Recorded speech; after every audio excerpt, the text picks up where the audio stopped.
Hi guys and welcome to another review, and today I am reviewing the Peri and Sill set from Vengeance on Varos. Now it's a very exciting set to have, as it's the first set that contains a monster, meaning Sill, that isn't a Dalek or Cyberman from the 80s or the Master. So yeah, it's very nice to have this set in hand, and I'll get into the reviewing now. So I'll move Sill and his chair out of the way and review my favourite version of Perry, because I've got quite a few on the shelf now. I've got three now, so... Okay, basically, the articulation is as follows. Her arms can move up and down, side to side.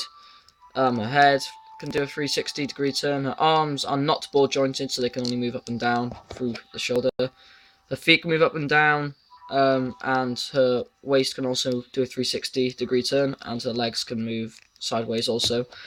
And that's it for the articulation, pretty much. The detailing is a little bit more detailed, because the detailing on her clothing is good, but it's her face that's a bit weird, because my version of Perry is a bit cross-eyed, and she doesn't really look a lot like the other variants of Perry that have been released, that look a lot more like the actual actor Perry. So that's unfortunate, and my camera is not zooming out properly, so you can't really get the detailing if you move back.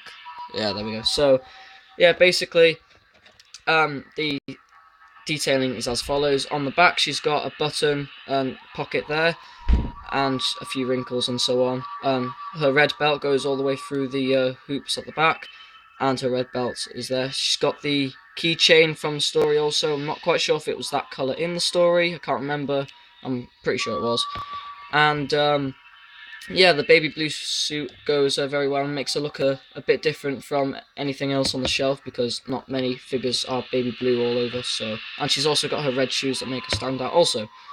So other than that, that's pretty much it to say on the figure, to be honest. It's a nice figure, and I'm glad I've got more than one variant of a companion now, and they can always use this body to make more variants of more companions also, so it's good to have another variant, and I'm glad to have it. So yep, other than the slight cross-eyed of her eyes, the figure's alright. So now we'll review Sill, which is the highlight of the set, and basically, looks really evil. Basically, that both Sill and his chair are rotocast, and I'll get into that now. I'll review the chair first, because it's more detailed than Sill.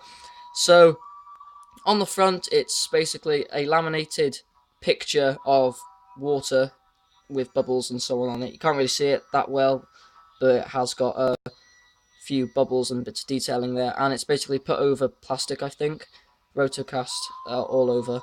So that's what it is on the front. Nice green bubbly water, which is how it featured in the episode. And also, if you look over there, it's got, look here, there's the bubbling and so on the top, which is a nice feature. I'm not sure if that's supposed to be there, but it looks pretty cool, with all the bubbles like trying to get out of the filter tank. So it looks pretty cool. There's a bit of detailing on the sides and so on, which I'll show you now, and the back. Basically, there's a few buttons and so on at the front there, brown and grey and black and so on, bit of a mix. Over here, we've got more wiring, tubing and so on.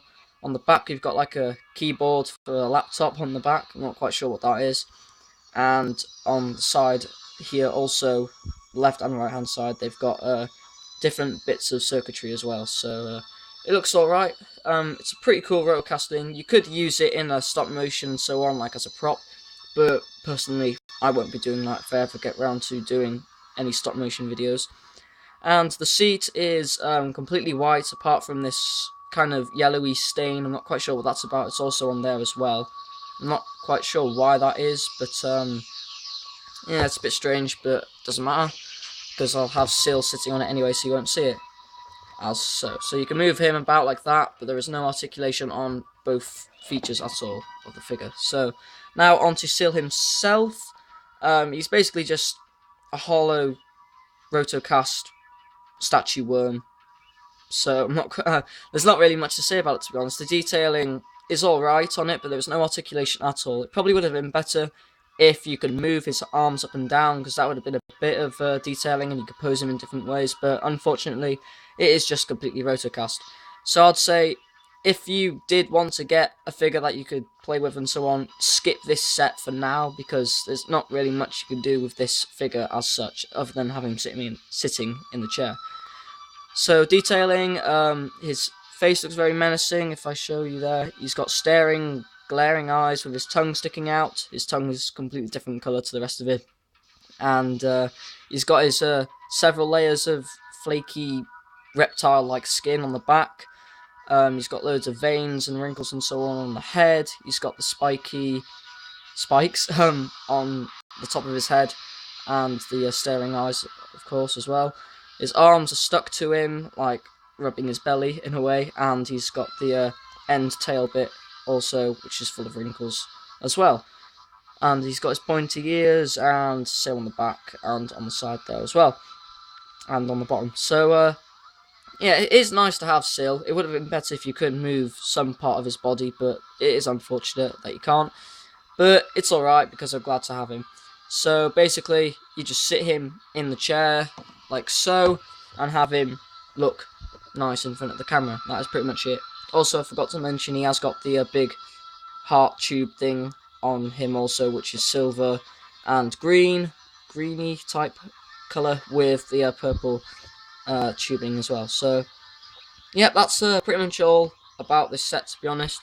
My initial thoughts on it were, to be honest, to skip this set, but I've heard that the set is getting a lot rarer, so I thought I should get it while I can. And I have it, so here it is. So I'd give the set a 7 out of 10, mainly just because we've got another variant of Peri, and it is nice to have another monster on the shelf from the 80s that isn't a Dalek or a Cyberman or the Master. So yeah, it's unfortunate that the chair is basically just rotocast like the Master's TARDIS and the Santaran spaceship and Sill also, but no, it's still nice to have him, and I'm glad they did make a Vengeance on Varos set. And let's hope we see one or two more variants of Sill perhaps in the future. So yeah, thanks for watching this review, guys. My next review will be who knows what. I don't know anything, to be honest. It could be anything. So thanks for watching, guys, and I'll be seeing you next time. Bye for now.